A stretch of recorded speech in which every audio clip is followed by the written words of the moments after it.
Hey everyone, welcome back to another 31-minute podcast. Good morning. Good morning, Jordan. You know, every time you say that, I think I say the same thing every time. What? Good morning. Good morning. I'm going to shake it up one week. Takes a little while to get... Bonjour. Yeah. Merci beaucoup. Do you know, in French, where I went to school, you know how did they teach you French at school? I did French at uni because I went to that scholarship overseas, remember? Oh, did you? Yeah. Well, isn't it funny? Like from school, don't remember too much, but I can remember 1, 2, 3, 4, 5, 6, 7, 8, 9, 10. Isn't that amazing? Yeah. I think it's like unbelievable. I can count to 10 in French. I don't even know if I was in French class. That'll be handy if you ever go to France. I don't know how it's stuck in my mind. No idea. I'd love to speak a second language. Yeah? Yeah. American? I just reckon it'd be pretty cool. It's hard, like learning an instrument's hard too. I sent Flora to Chinese school when she was really young, like Chinese language thing. She was 4, probably a bit young, maybe 3, 4. She would have had no sense of what was happening. She would have just been like, what is this? She didn't like it at all. Yeah. Yeah, it wasn't really. It was like just some random class on a Thursday Arvo or something, learning about how to say chocolate. Yeah, let's get into it. So I rang you this morning and I said, while you're on the treadmill, welcome back to the gym, by the way. I know. Yeah, it's really good. Yeah, easing back into it. Your energy better? Yeah. It's been a while. Bit of a journey getting your energy sorted again. I'm just focused on getting healthy. Oh, yeah? Yeah. I just want to get healthy. Feel good. Minimise the porn. Yeah. Jeez, got to really put a line through that. So we got My topic you today. said you had a topic. Yeah. A lot of people ask me about this topic, whether or not it resonates with you, but you're the best at it. Yeah. Negotiation. Oh, yeah. So many people. Some people are probably listening to this now going, But hang on a second. How boring. Negotiation is everything. I reckon you're negotiating in every day in life. With your kids, with your partner, Yeah, I agree. with this, with that. Really, negotiation, if you defined it, is just coming to an agreement on something, Yeah. right? But sometimes somebody comes off better. All right, well, let's get into it. I reckon there's a lot of skill in negotiation. So I reckon it's more than I reckon when you're a great negotiator, you're a great presenter. I reckon when you're a great negotiator, it improves your street smartness. And so this is not just about sales. I think just in life, to even understand human behavior it's an absolute art. Well, think about I'm like trying to think in my head for anybody listening, how it would be relevant to you, increasing your pay, negotiating a move in your job. Yeah. Like there's so many times that you need to have a discussion with somebody. Even with a partner. Kids. Yeah. All right, let's get into it. You can control today. You grab the steering wheel. Off you go. I don't actually know where to start with negotiation. Like, that's not a very good negotiation. Well, no, I don't know where to start in the conversation. Yeah. Like, because for us, I know where the negotiation starts from. It's your first interaction with the person. But over the years, you think there's a bunch of different tools. I know how you teach it, so maybe you can explain that, all of the different parts to negotiation. Well, I think it's important to understand what you want first. So negotiation is almost like reaching a solution. And whether you want the solution to be you've bent the person over and absolutely given it to them, or you want to, like, here's a good example. Competition. So competition, relationship is probably the number one tool in negotiation. Yeah. So before you start anything, you got to think about what's your relationship like with that person. Yeah. All right. So if you go and let's go an ex, how do you think? And let's say it's an ex that you didn't actually part on the best terms, and you had to negotiate something with them. How do you think that negotiation will go? Terrible. Yeah. So I think at the crux of everything It's the information that you have and the relationship that you have with that person is going to determine the style of negotiation and potentially the outcome. Yeah. Yeah. Because I think there's two different things with negotiation. It's either a solution that everybody's happy with or it's a win. I think And the other person feels yuck about it? Yeah. Is that what you mean? You can have a win, but that's really about getting what you want. And that's not bad, but I think they're different. One's really strategic. The other one's more of like an energetic partnership. Do you think the best negotiation is when both sides feel good about it? When both sides like each other. Yeah. Yeah. Because we've had it lots of times Yeah. where buyers have paid great prices but are still pumped. Yeah. Like, that's an interesting one. Yeah. And it normally comes from relationships. Because they get what they want. Exactly. Yeah. So I was on the phone to an agent that I've known for a long time, Dougie Jones, this morning. Your phone's ringing. That's all right. This morning. So I rang him about, just to get me a floor plan of a property he's got up here. And he's like, yeah, mate, no problem. You know, he's American. He's got American accent, Australian American. I don't even know if he's American. I don't think he's American, but he's got an American accent. And he's like, yeah, mate, no problem.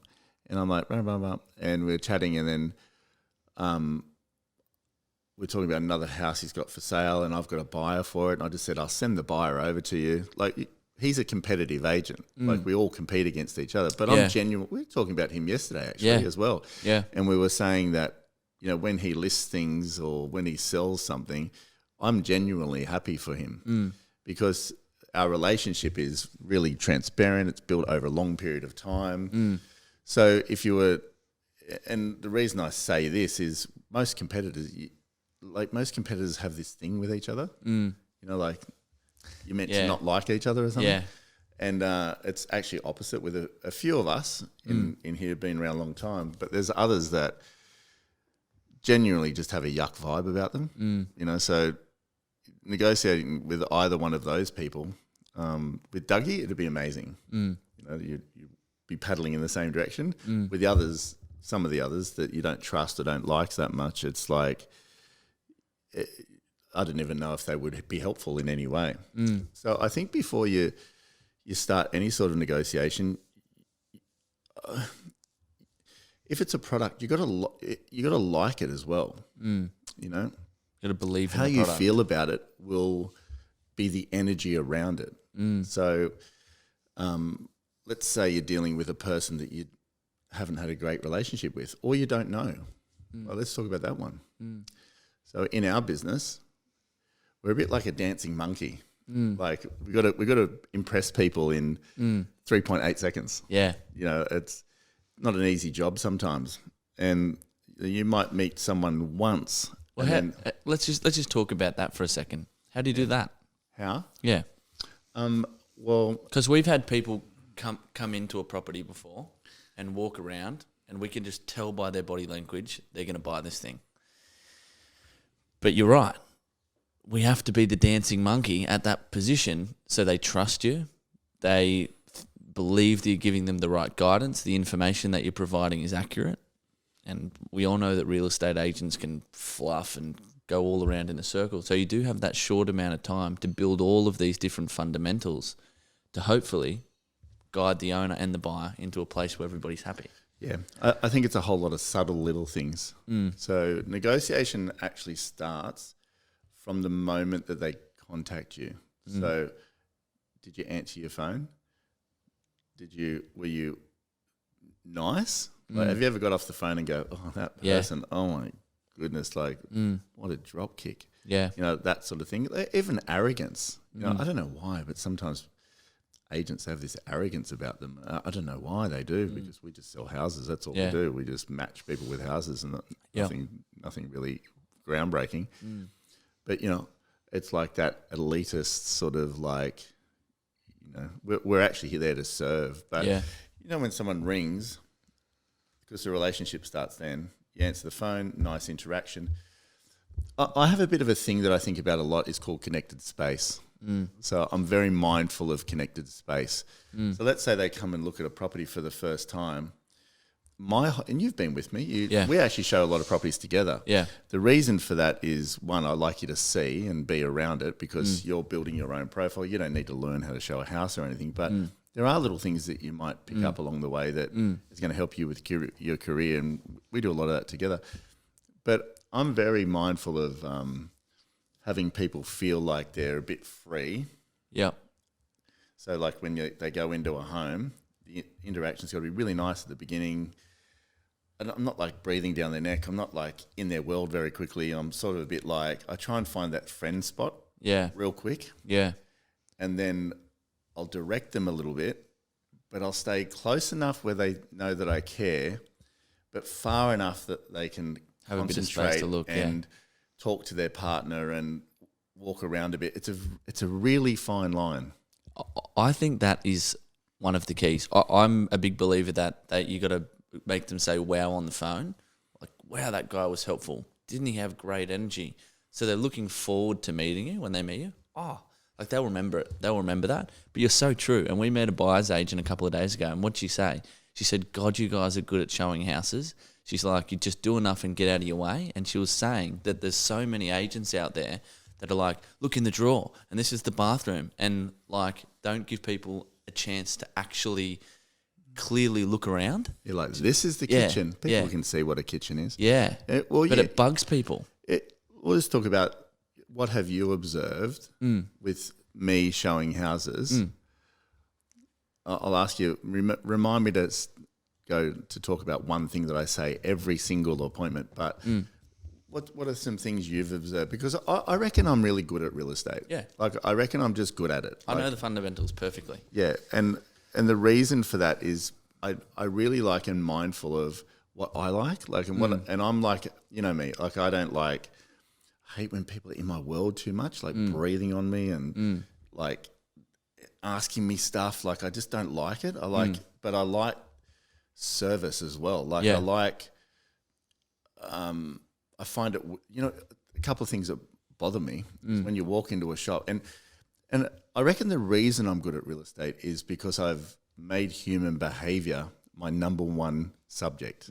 Like, I really am interested in how people behave, what makes them do stuff. Like, I'm very curious. And when you walk into a shop, and I'll walk into a shop, I'm not a very engaged type of person with people. Like, I'll be like, oh, hey, and then I'm quite casual. Yeah. But I'm really interested in what they do. Yeah. And when like you've got a shop assistant and they're on their phone when you walk in, and they're like, oh, hey, and then they might go back to their phone. Like, you won't notice that I'm looking at it. And I'm like, are they interested? Are they not? Are they, what do they say next? And I reckon shop assistance is the greatest moment. I'm so easy to sell to. If I want something, I'll buy that and I'll buy 30 other things as well.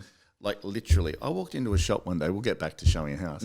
I walked into a shop one day with Jamie, this many years ago, into a men's shop in, I think I was speaking in Melbourne, I think it was. Yeah. This is like 15 years ago. I walked out of there with about $6,000 worth of stuff. Didn't even need anything. I just went in there. I was like, looked at the thing, but the guy was that good. I was like, really liked him. What do you remember about it? He was just, he's like a guy that was, I guess he was upselling. Like, what are you looking for? Like, I'll say that to people a lot of the time. Like, I'm not really interested in what they think of the house. I'm like, what are you looking for? Yeah. Why are you in here? Yeah. Like, that sort of thing. So do you think for a shop person, as you come in... But I'll tell you what I bought from that shop as well. A Hugo Boss travel bag as well. What the hell? I don't even want a travel bag. Like, you've seen me. I'm very simple. I just take a country road tote bag or But I liked him. And when you like someone, you want to reward them. You just naturally do. Yeah, I've seen you do that at restaurants too. Yeah. You give people a lot of money and tips. And I'll be with really wealthy people sometimes, and they'll be astounded at the tips that I give people. Yeah. But I see it as that person I love rewarding things that are like... Just on that too, really quickly, a lot of your staff over the years have come from you just being out and about and interacting with people, and they've given you a great experience. Yeah. And you've gone, you're coming to work for me. Yeah, that's right. Yeah. So isn't that interesting for anybody that's worrying about jobs or this or that? They were in a whole nother career, and you've gone, no, hang on a second, you're coming to work for us. That's why I talk about a lot about just be great, because the opportunity will find you every single time, because you can't manufacture the opportunity, but the opportunity will find you if you're amazing. If I really like a waiter or waitress, you've been to dinner with me many times. Yeah. We'll go to some really good places, and it's I'll quite often say to the guy, girl, whatever, I'll quite often say, you just pick. You just pick. If those ones we really like, we know then. I'm like, what's your name? And you're like, oh, Jimmy or whatever. I'm like, mate, blah, blah. And I'm like, you just pick what we eat. You seem like you're right onto it. And you've seen me do that a lot. They have a better experience to that. They're like, cool. They're into it. Yeah. But you know what? Just thinking about what you said at open homes, I think that's the same process when someone comes into your shop, when somebody comes into your restaurant, the greeting in the beginning, can I help you find something, or do you just need a bit of space? Like that sort of thing. But the key to that is doing it without saying it. Yes, that's the key. Even why are people there? Why are people why has Matt and Tara walked into? When I go shopping with Tara, I'll make her go in a lot of shops because I'm interested to see the clothes, and I'm like, oh, we might find something in there. All it's going to take is me to half like something and I'll buy it. Yeah, because I'm in the shop and I don't go shopping a lot, but I'm there. I'm in that moment. I'm there. I'm just want to buy things that I like. But it's like I was going to say something around that. Why? Every person that works through. Think about it, and what really interests me is shops. So if you go Westfields or any shop in the strip shops here, whatever, you've got a shop. You go in as a shop assistant. You open the doors, and you have to. It's like flies going into a bug catcher. Yeah, it's like keeping a bug catcher there, and the flies got to go into it. So it's the same thing. It's like, and it really intrigues me. It's such an old way of selling things. I know there's the internet and stuff, but I like touching and feeling. I can't really buy clothes online because it's like, I don't know if they're going to fit properly. You put one T-shirt on, it fits great, and you put another T-shirt on, it fits weird. But think about that person comes into the shop. In my mind, I'd be going, why have they come in? In a shop assistant's mind, sometimes, the ones that are half not interested, they're like, oh, hey, yeah, just take a look around, whatever. And it's like, and they let them walk out again. And I'm like, what a missed opportunity. You can't move the shop anywhere. You know what? I just thought of something that I personally did as you were saying that. And I think if you wow in the beginning, it creates such a long-term relationship. So here's an example. Sorry, while I'm on this. Sorry, Yeah. Keep going on this. I want to go back to showing a house. Yeah. But imagine I had a shop of Wheezys, right? Your shoes that you like. Wheezys and Versace's, all these shoes, a whole shop full. I see how excited you get when you open these packages. Imagine Jordan walked into that shop. How easy would it be to sell to you? But my relationship with you would be forever. But you're right, 100%. Yeah, and you would just be like, what about 3, 4, 5, whatever. But also, if you didn't if that shop assistant made you feel like, I walked into a car when I was younger. I bought an E500 Merc, 300 grand. I was 28 years old or something. I walked in to the Mercedes dealership on the coast, and I said, oh, have you got any E55s? I was interested in buying one. The guy looked at me up and down and laughed. I'm not joking. True. He went, do you know how much they are? Like this? And I said, yeah. Yeah. He goes, yeah, okay. Like that. I walked out and went to Sydney and bought another one. And what I'm saying about your shoes, like you've got out of bed, got in your car, driven around, whatever, gone to the shop, walked in those doors, and that's the moment. walked in those doors, instead of the sale, you could be in your, you got a lot of tattoos and things. You could be in your board shorts, a singlet or whatever, and then you could have Adidas old shoes on because you've been in the run or something. They could judge you, which Hugo Boss quite often do that. You walk into Hugo Boss. That's why I hate going into those Prada shops and all that, because they look at you up and down. And I always just wear jeans and a T-shirt everywhere. Your outfit's worth like $50. Yeah, that's right. And it really bothers me when they look in a certain way. Like it really bothers me. I went into Louis Vuitton the other day, and we were just at a shopping centre walking around. Good example. There's another example. Walking around, and Tara's not really. She doesn't buy a lot of brand stuff, sort of thing. And I said to her, let's go have a look at. She doesn't have anything Louis Vuitton, and I've never really bought a lot of it either. I was like, why don't we just have a look in there? And I never go in those shops because you know how they have those lines at the front, and I'm like, oh, get your hand off yourself, will you? Like, what? That's just ridiculous. And it makes me not want to go in. But anyway, this day I was like, we were in Queensland. I said, let's just go and have a look. And I was in jeans and a T-shirt, old runners. Tara's like, looking summery, like, little dress or whatever. And, she's quite short. So it's like, we just didn't look like we could. Yeah. We should be in there. There's a lot of like dialed up people in there with all the, dripping with stuff. And the lady was a bit like, oh, you need a hand like that. And I went to buy something. I said, oh, that there or whatever. It's just a normal purse, or I don't know what it was, but it was like, and she goes, oh yeah, that's like $900 or something. And then I pulled out the black Amex to pay for it. And the lady goes, oh, are you looking for anything else like this? And clicked into gear. And I was, to her credit, she sold more stuff to me. But once she got the black Amex in her hand, her whole thing changed. And she's like, oh, she was like, I could tell. Most people will like whatever. And then she's like, oh, do you want any other bags or anything like this? And I ended up buying another bag, but it was very funny. Yeah. It was very funny. I would have just even the vibe before, if I didn't see it, I would have just walked out of that shop anyway. But isn't that funny how it's that relationship? Yeah. But all that needs to happen is one good experience and you use the same shop. This is what I was going to say. Because I don't think, you go to the shop more than me, but I don't go at all. But remember that time that Mum took us all to the movies? I was a bit early and I went into Peter Jackson and got a shirt. The gold class. Yeah, and I ended up going, oh, I like them 3 suits. So I just bought them all. Yeah. And I said to the lady, she goes, I was real sketchy in the shop, and she goes, you don't want to try them on, do you? I said, not a chance. I said, I don't go to the shop. She goes, I'll just bag it, no problem. A few days ago, I called her, she answered. I said, and she remembered. And she said, oh, you're looking for new suits again? I said, can you just pick 4 of just whatever's in it and good? And she said, are you coming to get them or do you want me to post it? And I said, no, I'll come and get them. And I ran to the shop.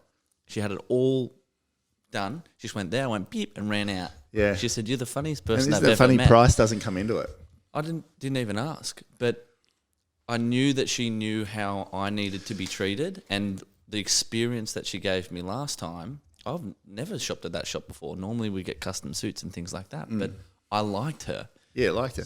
I'll go there forever now. So what I want to talk about in this thing, that's good. What I want to talk about, price is not usually the objective. It's not. So let's go back to showing a house. Yeah. Go. Do you want me to tell everybody how you show houses? Yes, that'd be good. You go at the front, you greet the people with good energy. Take them to the front door and you always point them around. So you say, I'll just tell you a bit about the lay of the land. If you down to the right, you've got the bedrooms. Down to the left, you've got this, and the kitchen and living space out the front. Why don't you start out the front? And then you show people out. Depending on the size of property, if it's an acreage, you're more like telling them a little bit more about the features. But at that point, you normally get out of their way. So you'll say, I'll just be here if you need me, but start having a look around. And every few minutes, you'll check back in, just come close enough again to be like, has a question popped up? No, but you won't always say something unless they're kind of looking like they need to ask something, and then you move away. So it's like a bit of a in and out flow the whole time. And at the end is when you do the more detailed discussions after they've had a bit of a breather, had a bit of a chance to have a look, and you're real transparent, real to the point, and only tell them what they, I guess, want to know. Yeah. Yeah, Is that's that right. close? Yeah, it is. Yeah. It is. And when I say, like lay of land, I always say, let me just orient you. Yeah. I always say that, don't I? Yeah. I'm like, I stand at the front and I go, bedroom's to your right, rumpus down there, pool's out the back. I'll meet you out the back when you had a look around. Yeah? Mm-hmm. But one thing I always say, we'll go stand near the back deck or something, give them a little while, walk around, and then I always walk back in and say, we're not ignoring you. We're just giving you some space so you can look around. Yeah. I say it every time. You do. And I time it so it's just enough so they've walked around a bit and you can sort of see that you get to the point where they sort of want to talk to you, they sort of don't. Like everyone gets to that point, and I'll walk back in and I'll get a bit of a gauge on, do they need a hand? Are there some questions around stuff? Yeah, and you're right. And then at the end, I'll zero in on, okay, why are they here? Yeah. And sometimes I'll say to them, like, how do you feel about it? Yeah. Like, how does this one feel to you? I'll quite often say that. How does this one feel to you? Let's do this. Can we do this now? Yeah. Me and you? So, George, how does this one feel to you? Yeah, we really like it. Yeah. We do. Like what parts? Well, we're big entertainers. So you probably noticed that's where we come to straight away. Pool's fantastic. The backyard's level for the kids. There's one or two other ones, but this has got to be in our top 3 for sure. Yeah. Okay. Yeah. When you're talking to me, we'll just break out a role play for a minute. Not that it was a long role play, but we'll break out. I'm processing in my brain, do I know them really well?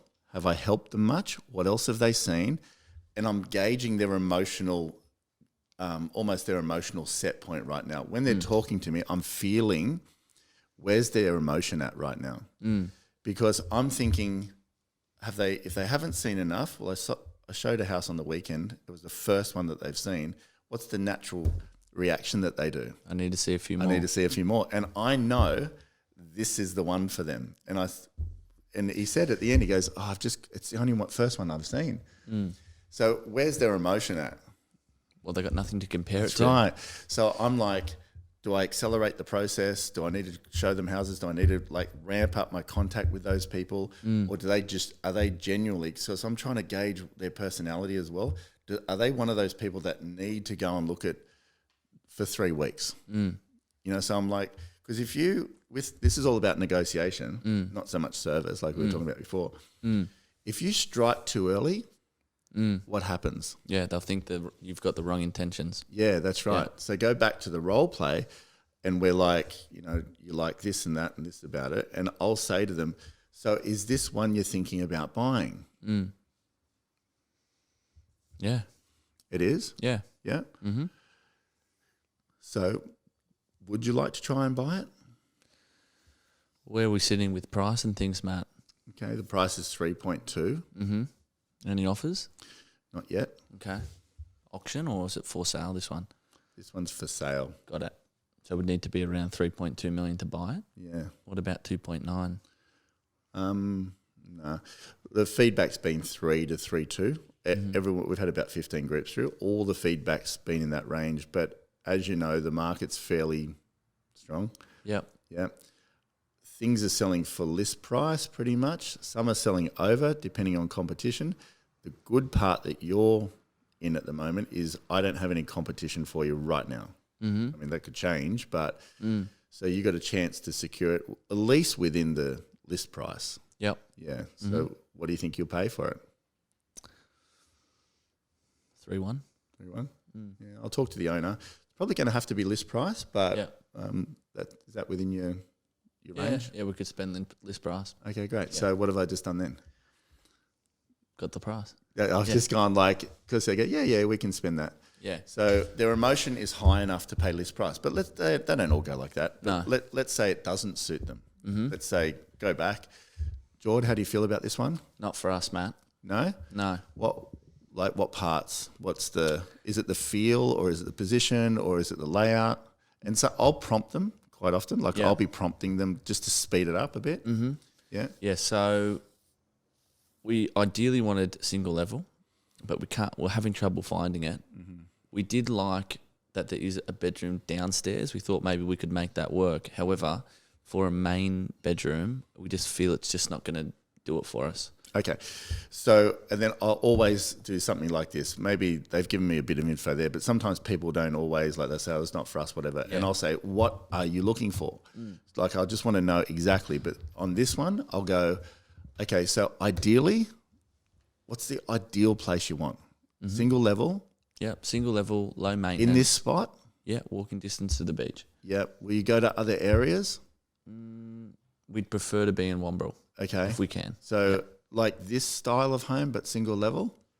It's not so much the style, it's the distance to the beach and single level and just like low maintenance gardens. Pool or no pool, we're not super fussed, but a smaller one would be better if it had one. So it sounds like to me single level is your number one criteria. Yeah. Okay, and this is like 3.2. Mm-hmm. Is this comfortable for you or?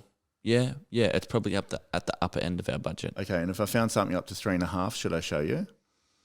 Show us anyway, Matt. Can you afford that though? We might be able to find a little bit more money. Okay, when you say a little bit more, is that like 3.3? Yeah. Okay, so what have I just done there? Worked out how much they've got to spend. Yeah, exactly right. So like I'll be just zeroing in on the other stuff from moving forward. But as you said before, I'm always just straight to the point. Like I just want to understand how much can they physically spend and what's going to jingle their emotions on the next one. I think with negotiation we spoke about before, like too early. So I think a lot of agents, well, maybe salespeople, they try and get offers from people. I'm not interested one bit, like at all. Yeah. You know that one, oh, well, what price would you buy it at?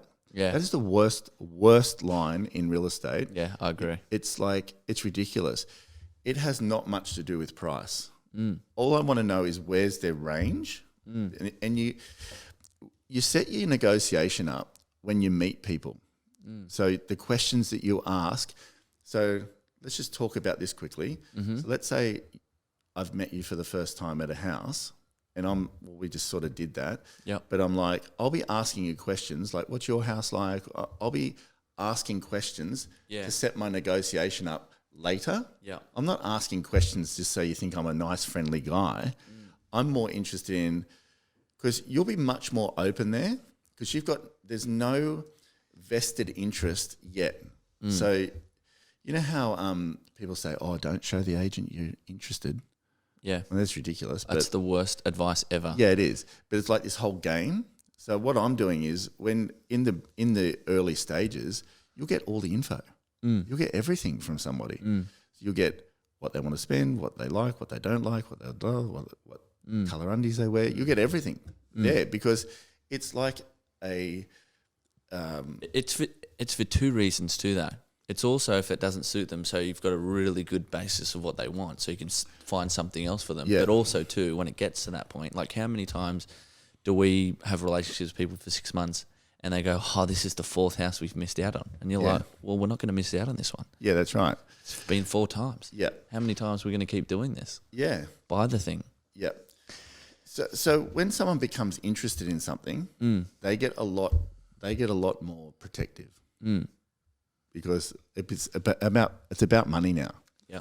So they don't want to. They don't want to play their cards. They're trained not to spend. Like now it's like, okay, stand off. Yeah. Let's see who can wrestle the most. It's for some reason it's just gone like that, and that's how it is. That's why always remember, people will be much more open with you when there's no dog in the fight. But as soon as there's a dog in the fight, it's guns are loaded. You need to have. You better not say anything that I'm going to shoot you or vice versa. You need to have all the info.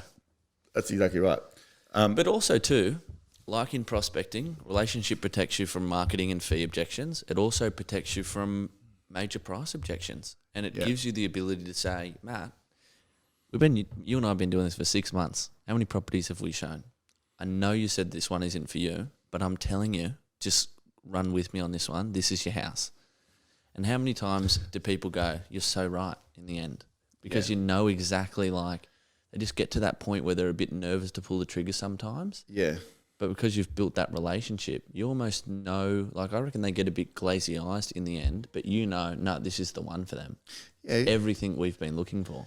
Yeah, relationship gives you the ability to guide, like with price, but also with just general, like, yeah, you can see things that they can't possibly. You can see forward a little bit. There might be a whole lot of elements that they're ignoring or can't see it because they don't live in the neighborhood. And you're like, no, this is how life functions here. Yeah. But if you haven't built that, that's why shop assistants, go back to them, they're not interested. They should be building relationships really quickly. Yeah.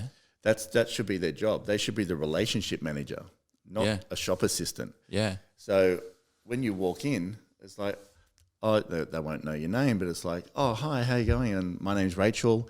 So show me one shop assistant that does that. Yeah. Yeah. Can't So think let's of say any. they walk into, I don't know, what's a girl shop that, Lorna Jane. So let's say that they walk into Lorna Jane. Hi, my name's Rachel. How are you? Good, thank you, Matt. That's good. Oh, good, thank you. I don't know who you are yet. It's Rachel. Yep. Yeah. So let me just point you in the right direction. You're obviously come in for activewear, have you? Yeah. Yeah. Yeah. Yeah. You're mighty fit, Jordan. I know. Yeah. Thank you. So on the right here, we've got all our new range. It's just come in last week. From that rack to that rack, it's the latest fabric technology. It's so good. I love it. I've got a whole lot of stuff myself. Over here's the sales stuff. And at the back, we've got, I don't know, undies and this and that, whatever. Yeah. So why don't you have a look at the new stuff? If there's anything you like there, our fitting rooms are just at the back, and I'll help you just go down there and stack them. Yeah. Yeah? Yeah. Okay, have a quick look. I'll just be right here. So if they did that, just that, how would you feel about me? Yeah, I felt good then. Yep. I was going to start wearing women's clothes. Yeah. So let's say you went over and just started looking at that, and I could see you flicking through them. And then I would probably say, hey, Jordan, is there anything you like there, or have you come in for anything else? Like, is there anything in mind that you're looking for specifically? Like, that's the right time to ask. Yeah. At the beginning, when they say, well, here's a big miss. When you walk into a shop, hi, how are you? Yeah, good. Are you okay just looking around? Yeah, I guess so. Okay, cool. We'll just sing out. Yeah. That's what they do. A lot of them do that. Like, just that one name thing. So if I say, hi, I'm Rachel. How are you? Blah, blah. You come totally in for different. activewear today? But also too, I think when you introduce yourself with a name, feel more comfortable to turn around and say, hey, Rachel, do you have these in a size 8? Yeah, that's right. Because you and I do have some sort of energy connection now. I know that you're Rachel. Yep. And if you've introduced yourself as Rachel, normally the other person goes, hi, I'm Jordan. That's exactly right. You accelerate the relationship. Remember, negotiation is underpinned by a relationship every time. Yeah. Every single time. So whether it's a car, whether it's activewear, whether it's real estate, it's the same thing. You know, like even like your best mate, when you negotiate with your best mate, do you use scripts and dialogues? No. Never. No. Why? Because it would be weird. Because the relationship is so strong. You say, hey, George, pull your head in, buy the house. It suits you. You're like, oh, okay. Yeah. But they want 3.3 for it. Yeah, so pay it. Yeah. Yeah, it's so true. Don't you? Yeah. So the real question is, how do I accelerate relationship? How do I get all the information I physically can at the open stage in the beginning? And then as they get more interested in something and then they get more serious, you have all the info. You don't need it. You don't need to ask them anything, because a lot of agents are trying to wrestle with people when there's a dog in the fight. Yeah. It's too hard.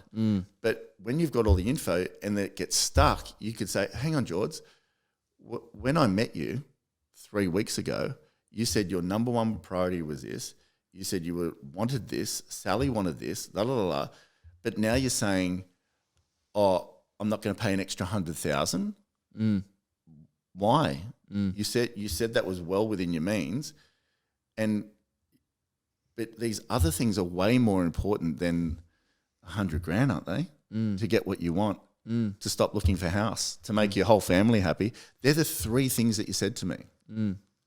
But if you don't know this stuff and you don't remember this stuff, you can't do it later. It's too hard. It's like a wrestle. It becomes about price. I want people to remember negotiation is not about price. It's about filling a need, filling a desire. How much do they want it? Yeah, that's exactly right. So when you go and buy all these cars you put on your stories, Jordan, Ferraris and this and that, do you ever write how much this car costs on any of these posts? No. So if it was $1 million, like you put one on the other day, it was like a cool Ferrari or something. So if it's $1 million or if it's 1.35, will it matter to you? No, because it's my journey to that point. That's right.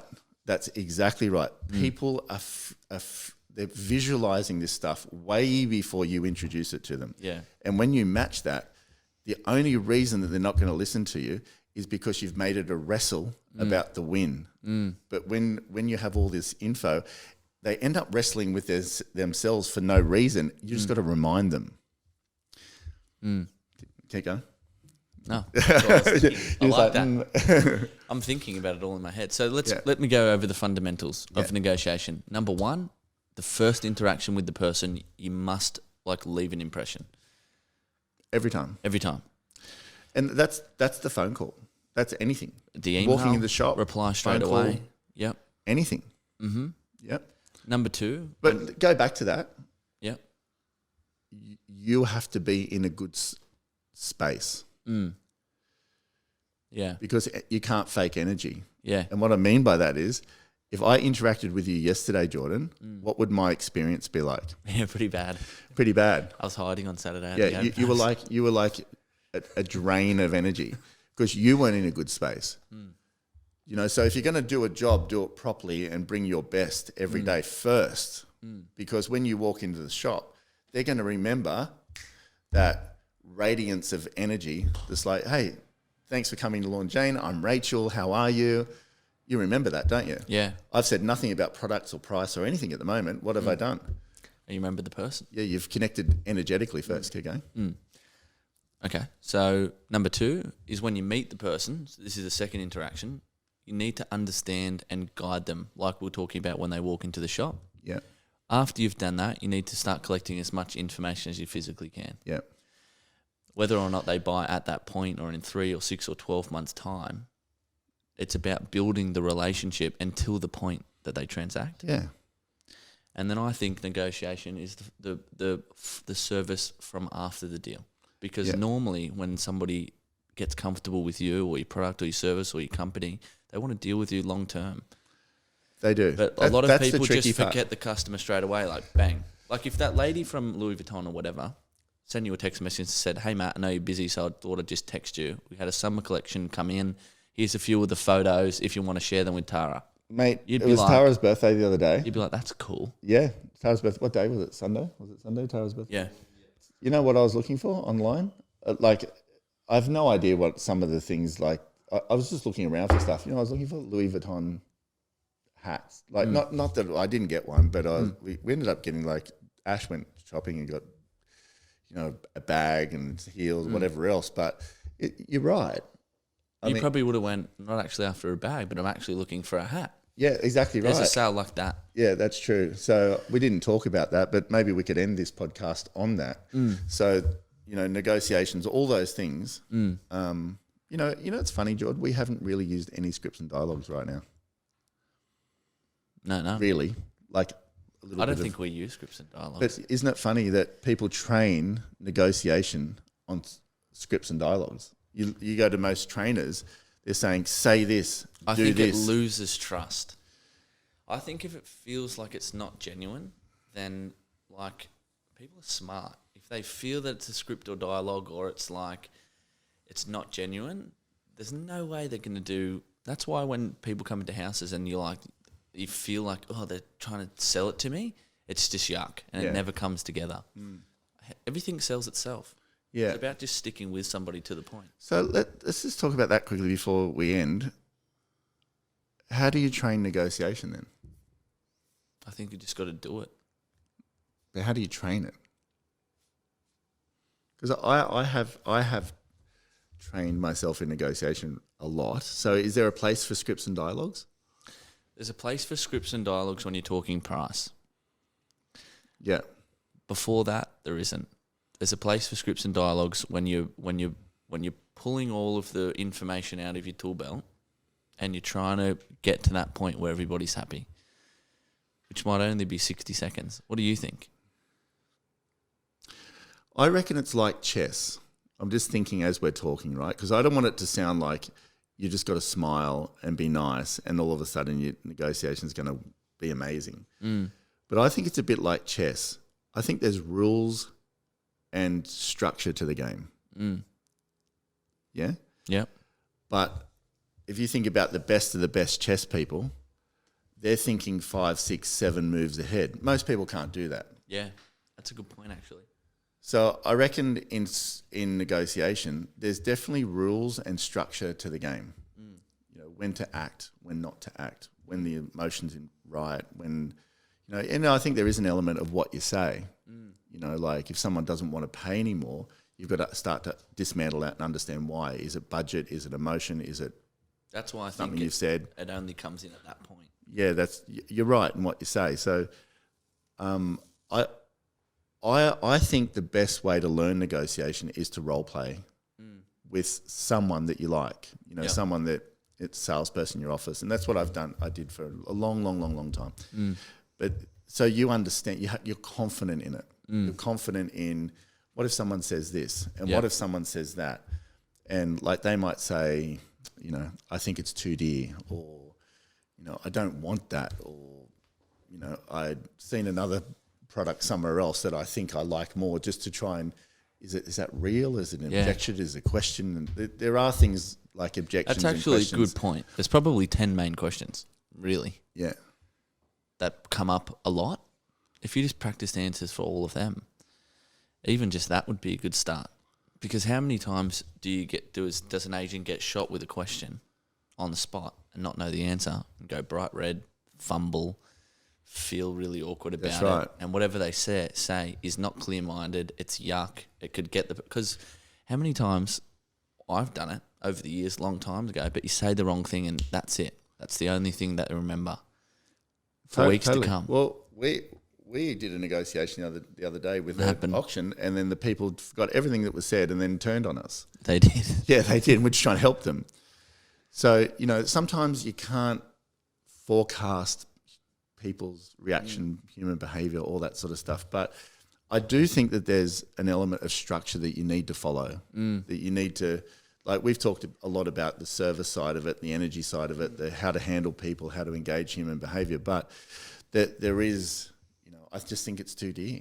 You know, so what do you say then? And I do think that there's practice involved. So you got to sweat in training so you don't bleed in battle. You know, so when I negotiate with someone, I don't look like I'm just shooting from the hip. I don't look like I'm confident.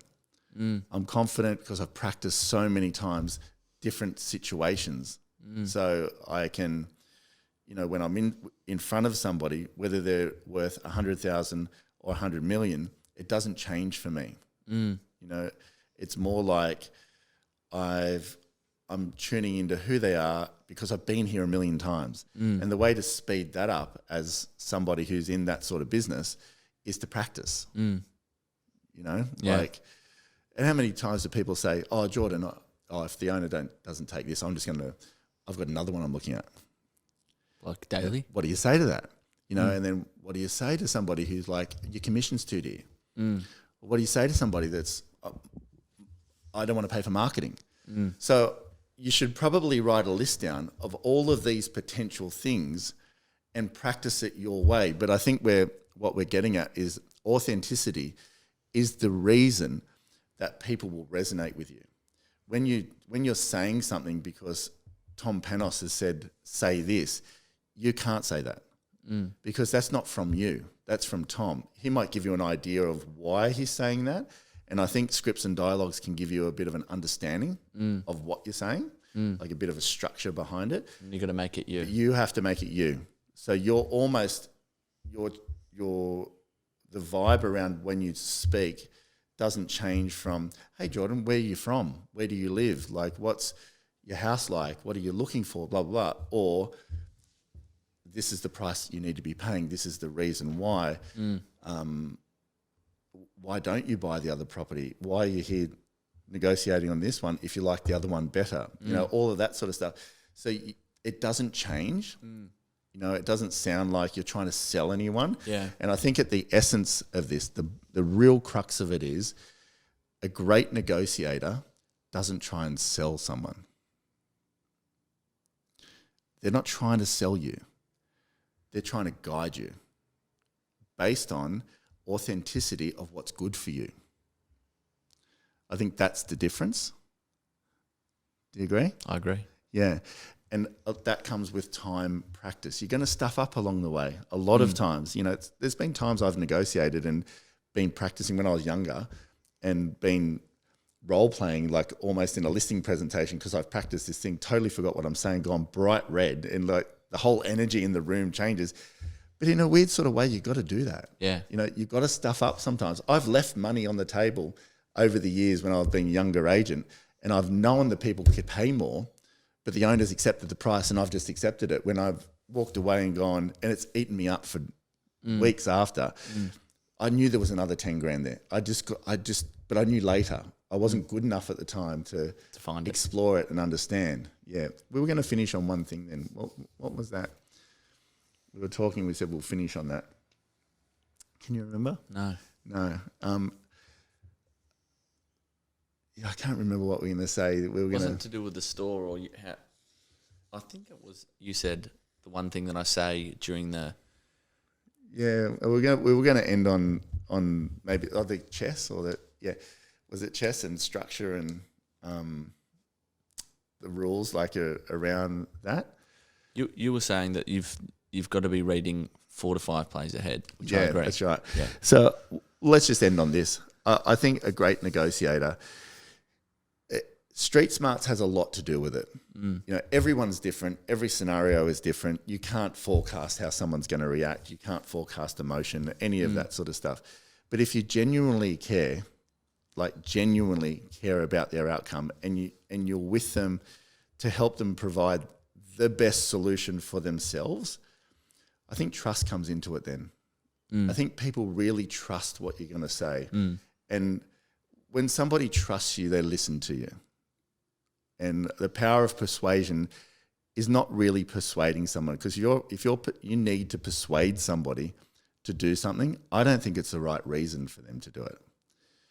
But if they really need that thing and it's the right thing for them, and you're just reminding them why it's the right thing for them, I think that's really the art of a great negotiator.